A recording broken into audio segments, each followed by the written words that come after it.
तो फ्रायड जो है वो ईगो की बात कर रहे हैं। ये ईगो जो है ये प्रिंसिपल ऑफ सेल्फ प्रिजर्वेशन है। हालांकि उन्होंने शुरू में बताया कि जो ईड है वो बायोलॉजिकल है, जन्मजात आदमी को प्राप्त होती है, इसलिए पावरफुल ज़्यादा रहती है वो, क्योंकि बायोलॉजिकल चीज़ों को चेंज नहीं कर सकता सोशोलॉजी। लेकिन ईड जो है उस ईड से हम प्लेजर, उसका नाम भी बदल दिया फ्रायड ने, उसका नाम इन्होंने प्लेजर प्रिंसिपल कर दिया। ईड प्लेजर प्रिंसिपल है, ये सिर्फ प्लेजर ही देखती है और अपना प्लेजर देखती है, मुझे प्लेजर मिलना चाहिए। और उस प्लेजर में भी प्रिंसिपल ऑफ इकोनॉमी यूज़ करती है कि मिनिमम एफर्ट से मैक्सिमम प्लेजर मिल जाए, ये कहलाता है। तो इसलिए ईड बड़ी पावरफुल है। उस ईड के सारे पावर को रोकने के लिए आदमी सोसाइटी से नॉर्म इकट्ठे करता है। इस पर हम सारी बात कर रहे थे कि ईगो जो है ये आदमी की पर्सनैलिटी को सोशलाइज करती है। सारा हमारा सिस्टम जो है एनिमल से और मैन बनाने का वो ईगो के द्वारा चलता है। ईगो में दोनों फंक्शन काम करते हैं, पेरेंटल फंक्शन भी, और पेरेंट की जो इमेज है यानी टीचर्स एजुकेशन में, या और भी जो समाज के नेता होंगे जिनको पेरेंट की तरह मानता है आदमी, वो इसको सारे को थोड़ा मोल्ड करते हैं। और जितना हम ईड पर कंट्रोल लगाते जाते हैं उतना ही हम अपने आप को कल्चर्ड और सिविलाइज कहते चले जाते हैं। ईगो आदमी को पूरा तरह से सोशलाइज बनाने में पूरी मदद करती है। सिविलाइजेशन का अर्थ ही ये है controlling the sex instinct. Culture का भी यही अर्थ है कि कंट्रोलिंग। कल्चर ज़रा ऊपर चली जाती है सुपर ईगो के लेवल में, सिविलाइजेशन में चला जाता है। हमारे सोशल नॉर्म जितने भी हैं उन सोशल नॉर्म को हम अपने अंदर इनकॉर्पोरेट करें, इसको कहलाता है इंटरजेक्शन। इंट्रोजेक्ट करते करते करते वो सोशल नॉर्म हमारे ऐसे बन जाते हैं कि वो ईड के सामने एक दीवार खड़ी कर देते हैं। तो ईगो जो है ये ईड के सामने एक दीवार बन करके खड़ी हो जाती है। इसको फ्रायड ने नाम दिया रियलिटी प्रिंसिपल। जब बच्चा 5 साल से ऊपर 7-8 साल का होता है तो परसेप्शन में उसकी रियलिटी आने लगती है। हालांकि परसेप्शन कई बार डिस्टॉर्टेड भी हो जाता है, गलत मिसअंडरस्टैंडिंग भी हो जाती है, गलत चीज़ों को गलत तरीके से समझ लेता है कई बार। लेकिन परसेप्शन उसका क्लियर होना शुरू हो जाता है सोशल ऑब्जेक्ट के लिए, और वो आदमी सोशल ऑब्जेक्ट को अपने जैसे ही समझने लगता है, उनको अपने अंदर इनकॉर्पोरेट करने की कोशिश करने लगता है। वो सोसाइटी के लोगों के साथ जब मित्रता बनाता है तो उस मित्रता में ये होता है कि वो जो सेक्स है वो पीछे हट जाती है, लव आगे आ जाता है। इसका भी कल हमने देखा था कि फ्रायड कहते हैं कि सारी दुनिया में जो सिविलाइज सोसाइटी है, सैवेज नहीं है, सैवेज में मैरिज नहीं होती, वो तो जंगलों में घूमते हैं कोई किसी के, लेकिन जो सिविलाइज सोसाइटी है उसमें लव को सेक्स के साथ जोड़ दिया गया है। सेक्स को फ्रायड कहता है आदमी कहीं भी सेटिस्फाई कर सकता है, लेकिन उसे लव नहीं मिलेगा वहाँ, तो उसका नाम उन्होंने रख दिया marriage. Evolution of social society जो हुई है, फ्रायड ने सोसाइटी को कैसे इवॉल्व हुआ है इसमें सारा इसी से बता रहे हैं वो, कि मैरिज की इंस्टीट्यूशन कैसे इवॉल्व हुई है। कि हमने सोशल नॉर्म को ही देखा कि इन सोशल नॉर्म में हमारा मेंटल सेटिस्फेक्शन नहीं हो पाता, बायोलॉजिकल सेटिस्फेक्शन तो हो जाता है सेक्स का, लेकिन साइकोलॉजिकल सेटिस्फेक्शन नहीं होता। तो हमने एक इंस्टीट्यूशन सोसाइटी में इवॉल्व की, उस इंस्टीट्यूशन का नाम रखा हमने मैरिज। मैरिज में क्या होता है कि सेक्स को लव के साथ जोड़ दिया गया। तो जितना हम कंट्रोल लगाते जाते हैं अपनी ईड को रोकते चले जाते हैं, लेकिन ईड बड़ी पावरफुल है क्योंकि बायोलॉजिकल है। सारी इंस्टिंक्ट अंदर से आदमी को धक्के मारती हैं। हंगर है, आदमी को जब दगाती है हंगर तो आदमी भागता है इधर से उधर कुछ ना कुछ, और अगर सोशल नॉर्म में ऐसा हो कि खाना उसको नहीं मिल रहा, परेशान हो जाता है वो भूख से, और वो कोशिश ही करता है किसी तरह से कोई ऐसा काम हो कि मुझे जल्दी से, अगर कहीं कोई बड़ा फंक्शन चल रहा है कि भाई इस फंक्शन में 3 बजे तक आदमी को खाना नहीं मिलेगा, तो परेशान होकर के उठ जाता है, कभी एंग्जाइटी हो जाती है, और नहीं होता तो वो क्या करता है, उससे वो अवॉइड करने की कोशिश करता है उस परेशानी को।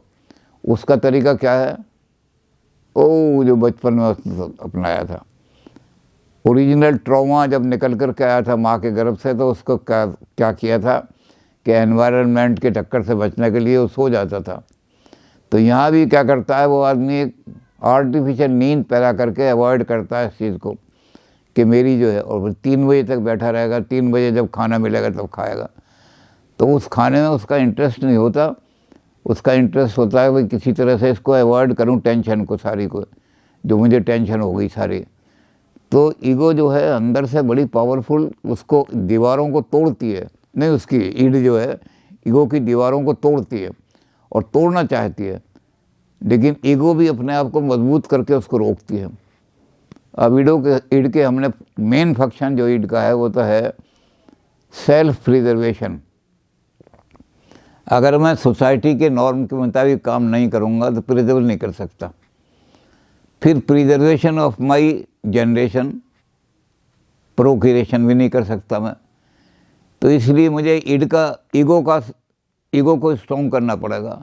ईगो दोनों काम करेगी, और जब हम इसको रोकने लगते हैं, वो हम कल देख ही रहे थे कि उसके क्या क्या तरीके हैं। हमने फादर को कॉपी करना है, मदर को कॉपी करना है, अपने पीयर्स को कॉपी करना है।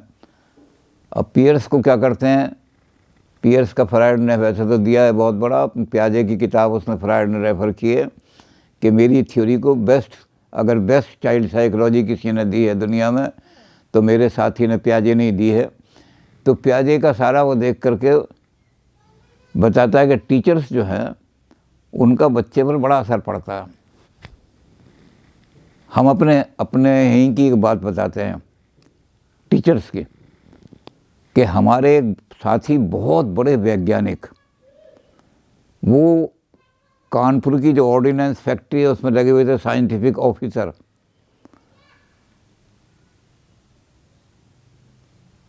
अब उनकी जो लड़की थी वो 7वीं कक्षा में थी, 6ठी कक्षा में। वो जब स्कूल से आई तो उन्होंने सारा देखा क्या काम किया है। तो उन्होंने बच्ची को कहा कि ये सवाल तुमने ठीक नहीं निकाला। तो बच्ची गर्म हो गई, बाबा तुम्हें क्या पता, मास्टर जी ने करवाया, मास्टर जी गलत थोड़ी बता सकते हैं। तो बच्चा मास्टर की जो रेस्पेक्ट करता है, उस रेस्पेक्ट के लिए बच्चा मास्टर को कॉपी करने लगता है, मास्टर के स्टाइल को कॉपी करने लगता है। अब वो फिर कहने लगे वर्मा जी कि भाई अगर मैं इस बच्ची को ही कहूँ कि तेरे मास्टर ने सवाल निकाला है, तो मास्टर के प्रति इसके मन में ये भावना हो जाएगी कि मास्टर भी गलत हो सकते हैं क्या। अभी तो ये मुझसे कह रही है कि बाबा तुम्हें क्या पता सवाल कैसे निकाले जाते हैं। अब बताओ, इतने बड़े साइंटिस्ट को लड़की 7वीं वाली चुनौती दे रही है कि बाबा तुम्हें क्या पता, मास्टर जी ने निकलवाया, मेरे मास्टर जी सर जो हैं उन्होंने फिर सर को बुला के कहा, उन्होंने कहा कि इस सवाल में ये गलती, ओह करने लगा, हाँ ये तो मैं चेक कर रहा था, कापियाँ बहुत थी, चेक करते करते रह गया, मेरे से छूट गया। तो उन्होंने कहा इसको इस तरह से ठीक करना कि बच्ची को कोई ये पता ना लगे कि मास्टर गलत था, इसको किसी न किसी तरह ठीक कर देना, आपके प्रति इसकी बहुत आस्था है बनी हुई। और कहते मुझसे भी लड़ने लगी थी वो, तो बाबा तुम्हें क्या पता इस बात का। तो ये पीयर ग्रुप जो है, इस पीयर ग्रुप का बड़ा असर पड़ता है बच्चे पर। ये फादर इमेज कहलाती हैं। ये फादर इमेज जो है, सारे मास्टर फादर इमेज हैं, और यही फादर इमेज जैसे हमने कहा कि बढ़ करके हायर लेवल पर चली जाती है। तो गॉड के रूप में, गॉड पावरफुल है, मेरा फादर मुझसे बहुत ज़्यादा पावरफुल है हर चीज़ में। और एक बच्चे ने जैसे कहा कि वो सेक्स ऑर्गन देख के फादर का बच्चे के अंदर बड़ी इन्फीरियोरिटी आ गई, तो उसने कहा कि जो हमारा एनलार्ज फादर है, सबसे बड़ा फादर है, वो तो बहुत ही पावरफुल होगा। तो बच्चे के मन में आ जाती है भावना कि कोई गॉड नाम की कोई चीज़ हमारे पास है, और वो गॉड से डरने लगता है, गॉड के नाम से डरा देते हैं उसको। अगर बच्चा कोई गलत काम करता है तो माँ बाप उसको कहते हैं भगवान तुझे नरक में फेंक देंगे। ओहो, वो भगवान को समझता है एनलार्ज फादर, ये मेरा फादर जो यही मुझे थप्पड़ मार देता, यही मेरे कई बार। हालांकि फ्रायड ये कहता है कि पनिशमेंट जो है सबसे बड़ी है विड्रॉल ऑफ लव। बच्चे को मारने के लिए ये करो। प्याजे ने लिखा है इस बात को कि बच्चे को मारने की बजाय ये करो कि हम 3 दिन तक तुम्हारे साथ खाना नहीं खाएंगे, हम 2 दिन तक तुमसे बोलेंगे नहीं, तुम अपने कमरे में जाके पढ़ना। तो ये पनिशमेंट उस फिज़िकल पनिशमेंट से ज़्यादा है, लेकिन इसको मास्टर मानते नहीं। मास्टर तो कहते डंडा बजाओ। तो फ्रायड कहता है कि जो बहुत बड़ी चीज़ है विड्रॉल ऑफ लव, बच्चे को बड़ा डर रहता है। और इसी को फादर क्या करते हैं, इलाज करके भगवान तुम्हें बड़ा प्यार करेगा, ध्रुव की तरह तुम्हें गोद में उठाएगा, प्रहलाद की तरह तुम्हें बहुत देगा। तो बच्चे की भगवान में भगवान है या नहीं, लेकिन बच्चे के मन में भगवान बन जाता है कि कोई भगवान है, और बच्चा उसके पनिशमेंट से डरने लगता है कि फादर। लेकिन जितना वो पनिशमेंट से डरता है उतना उसकी ईगो स्ट्रॉन्ग होती चली जाती है, ईगो के अंदर ताकत मिलती चली जाती है उसे। अगर मैंने ज़रा सा भी काम गलत किया तो भगवान मुझे पनिशमेंट देगा। तो ये ईगो के बारे में बहुत फ्रायड लिख रहे हैं कि किस तरह से सारा। और अगर ईगो में थोड़ी सी कमी रह जाती है तो कई बार हो जाती है कि आदमी गलत काम कर बैठता है ईगो की वजह से। तो ईगो से जब कंट्रोल करती है ईड को, तो 3 चीज़ें हो जाती हैं। ईड चाहती है इमीडिएट सेटिस्फेक्शन, मुझे सेटिस्फेक्शन मिलना ही चाहिए। और ईगो कहती है रियलिटी प्रिंसिपल, कि रियलिटी इसके बिल्कुल अगेंस्ट है, रियलिटी कुछ और है, तुम कुछ और चाह रही हो। और ईड होती है ब्लाइंड, रियलिटी को नहीं देखती। ईड बिल्कुल ब्लाइंड होती है, बड़ी पावरफुल, मुझे प्लेजर मिलना चाहिए चाहे कुछ भी हो। लेकिन रियलिटी प्रिंसिपल से माइंड उसको जब देखता है, ईड की बजाय जब माइंड हमारा डेवलप देखता है तो वो रियलिटी को देखता है, और उस रियलिटी के प्रिंसिपल के हिसाब से वो अपने उसको एडजस्ट करने की कोशिश करता है। तो एंग्जाइटी इसी का नाम है। हम जब अपनी ईड की इच्छाओं को दमन करने की कोशिश करते हैं, रोकते हैं, तो एंग्जाइटी पैदा हो जाती है। अब इस एंग्जाइटी के उन्होंने 3 रूप दिए कि 3 रूप एंग्जाइटी के हमारे सामने आते हैं। पहला रूप है फियर ऑफ आइसोलेशन, मैं अकेला रह गया हूँ, मुझे सबने त्याग दिया है। वो देखता है आदमी मैं अकेला हूँ, कहाँ जाऊँ, क्या करूँ, वो खोजता है फिर सारे के सारे, और उसको मदर सिंबल कोई मिल जाती है तो वो सारी सी एंग्जाइटी उसकी दूर होती है। तो क्या करता है कि आदमी के अंदर पहली एंग्जाइटी जो है, फर्स्ट एंग्जाइटी है फियर ऑफ आइसोलेशन। अरे मेरे पास कोई भी आदमी नहीं, मैं अकेला रह गया। दूसरा है फियर ऑफ डार्कनेस। आदमी डार्कनेस में, चाहे वो मेंटल डार्कनेस यानी अज्ञान हो, और चाहे फिजिकल डार्कनेस हो। जो मूर्ख आदमी है वो भी बड़ा डरता रहता है कि मुझे कुछ पता ही नहीं। इसको हमारे यहाँ भारत में इसके बारे में पता क्या कहा है, हिंदुस्तान में ये नहीं कहते कि तू मूर्ख है या उल्लू है, वो कहते ये तो 3 बार हंसते हैं। अब आदमी समझते तो नहीं इसको, है जी, लेकिन किसी को कह दो कि 3 बार हंसते तो इसका मतलब ये महामूर्ख है। तो इसका मतलब क्या है कि पहली बार तो वो जब देखता है कि कोई बड़ी अच्छी बात कही गई है, सब लोग हंस रहे हैं और वो उसको समझ नहीं पाता, बेवकूफ़ है, तो वो दूसरों को देखते हुए हंसता है, ये हंस रहे हैं तो मैं भी हंसूँ, हाँ। उसके बाद वो सब लोग तो एंजॉय कर लेते हैं उस चीज़ को। ये थोड़ी देर बाद 15-20 मिनट बाद समझता, ओहो ये बात कही गई थी, इसका ये अर्थ था।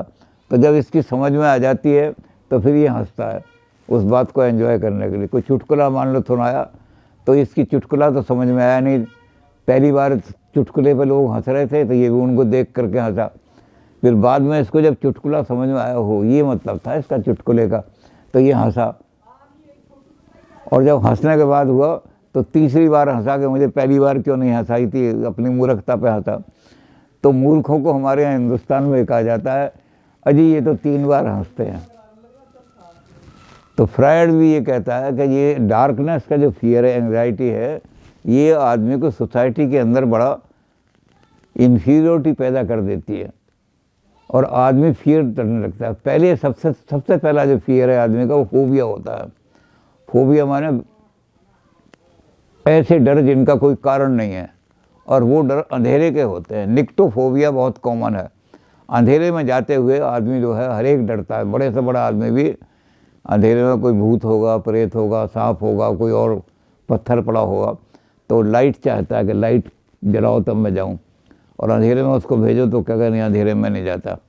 तो ये डार्कनेस का ये बड़ी एंग्जाइटी पैदा कर देती है डार्कनेस। और तीसरी चीज़ है lack of economic and social support. Social support एकदम विड्रॉ हो जाए और इकोनॉमिक सपोर्ट एकदम विड्रॉ हो जाए तो आदमी को बड़ी एडजस्ट नहीं कर पाता, वो एंग्जाइटी हो जाती है। ईगो जो है इस काम करती है कि इस एंग्जाइटी को दूर करने के लिए रियलिटी में उसको एडजस्टमेंट कराती है, उसको रियलिटी के साथ जोड़ने की कोशिश करती है। आइसोलेशन का भय जो है वो उसको कहती है कि तुम अगर अकेले हो तो तुम्हारे साथ भगवान है। ईगो कहेगी तुम्हारे साथ भगवान है। Father is very pervasive. एक बड़ा फादर है, वो बड़ा परवेसिव है, वो हर जगह रहता है। तो तुम अगर ये तुम्हें दुनिया ने छोड़ दिया है, इसके लिए हमारे यहाँ उर्दू शायरी में तो बहुत शेर हैं। उर्दू शायरी में तो एक शेर ये है कि भाई तस्लीम कि मुझको अल्लाह ही हर गाम सहारा देता है। मानते हैं जब हम अकेले रह जाते हैं, कोई नहीं होता तो भगवान का सहारा है। तो तस्लीम कि मुझको अल्लाह ही हर गाम सहारा देता है, लेकिन वो ज़माना क्या कहिए जब जाम सहारा देता है। तो इस अकेलेपन को दूर करने के लिए ईगो कहती है कि चल, अगर तुझे अकेलेपन हो रहा है तो चल मैं खाने में चलो, वहाँ चल कर सहारा मिल जाएगा। निकल कर दैरो काबा से अगर मिलता ना मैं खाना, तो ठुकराए हुए इंसान खुदा जाने कहाँ जाते। तो ये आइसोलेशन का भय जो है ना, ये आदमी को बहुत ज़्यादा एंग्जाइटी पैदा कर देता है। फ्राइड ये कहता है बच्चा भी जब माँ उसको छोड़ करके चली जाती है तो बड़ा एंग्जाइट हो जाता है, हाथ पैर मारने लगता है, कोशिश करता है, प्रोटेक्टिव फादर को ढूंढता है प्रोटेक्शन देने। और इसी तरह से तीसरी एंग्जाइटी जो बताई इन्होंने, इकोनॉमिक और सोशल सपोर्ट। फादर की वजह से बड़ी सोशल सपोर्ट मिल रही है। फला मिनिस्टर से अपनी बहुत जान पहचान है, बेटा चिंता मत करना, कोई ज़रूरत पड़ेगी तो वह नौकरी के लिए उससे बात कर रहा। और एकदम फादर की डेथ हो गई, अब सोशल सपोर्ट ही ख़त्म हो गई। ये जो सोशल सपोर्ट ख़त्म हो जानी है, ये बड़ी एंग्जाइटी पैदा कर देती है, पागल हो जाते हैं बहुत सारे आदमी तो। और इसी तरह से इकोनॉमिक सपोर्ट। अभी आदमी की नौकरी लगी हुई है, अभी आदमी की नौकरी ख़त्म हो जाए तो पागल हो जाएगा आदमी। तो फ्राइड कहता है इस एंग्जाइटी को दूर करने के लिए बहुत सारे तरीके उसने लिखे हैं कि ईड कैसे कैसे करती है, लेकिन ईड बचाती है, क्योंकि प्रिजर्वेशन काम ईड का है, उसका, ईड नहीं ईगो का। तो आदमी को अपने आप को डेवलप करने के लिए ईगो डेवलप करनी चाहिए। आदमी सोसाइटी में रहे, मित्र बनाए, यार दोस्त बनाए, आस पड़ोस वालों के साथ दोस्ती रखे, तो ये आदमी को एंग्जाइटियों से बच जाएगा। ईगो स्ट्रॉन्ग कौन करेगा? ईगो स्ट्रॉन्ग करती है पीर दोस्त, यार दोस्त, रिश्तेदार। अब रिश्तेदारों से आदमी बात कर रहा है, टेलीफोन पे कर रहा है, उन्होंने कहा कोई बात नहीं, चिंता ना करो, पिताजी की डेथ हो गई तो हमें पिता की तरह समझो, हम पिता की तरह मौजूद हैं। तो आदमी को बड़ी सांत्वना मिल जाती है। तो फ्राइड कहता है कि ईगो को स्ट्रॉन्ग करो, पर्सनैलिटी जब भी डेवलप होगी। आप अपनी, अगर आपकी ईगो वीक है तो आपकी पर्सनैलिटी डेवलप नहीं हो सकती। अब इसको ईगो को स्ट्रॉन्ग करने के लिए आदमी ढूंढता है तरीका। तो आदमी कहता है ईगो कैसे स्ट्रॉन्ग होगी, तो उसके लिए आदमी को सुपर ईगो डेवलप करनी पड़ती है। अपने जो पीयर ग्रुप हैं, बड़े ग्रुप हैं, उनके शब्द और उनके डायरेक्टिव वो सुपर ईगो बन जाते हैं। ये जैसे हमारी इड कॉन्शियस में, अनकॉन्शियस में है, ये सुपर ईगो भी अनकॉन्शियस में चली जाती है। ये फादर के शब्द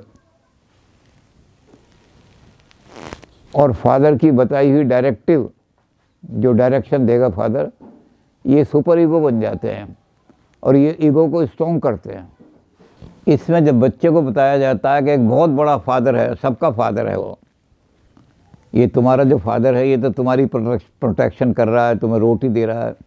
एक बहुत बड़ा फादर है वो सबकी प्रोटेक्शन करता है, सबको रोटी देता है, और अगर तुम उसकी केयर करोगे, उसकी बात मानोगे तो दुनिया में तुम्हें कोई परेशानी नहीं होगी। जिसका कोई सहारा नहीं, निर्बल है, उसका सहारा वो है। तो फिर उसको बताना शुरू करते हैं कि तुम फादर की बात तो मानते हो, तुम फादर कहता है कपड़े पहन लो, ये बेटा ऐसे कपड़े पहनो, ऐसे खाना खाओ, जब घर में बैठा करो तो चम्मच से खाया करो, जब किसी दोस्त से मिलने जाओ। तो फादर की डायरेक्टिव तुम मान करके सोशल बन गए हो, समाज में बड़ा तुम्हारा सम्मान है।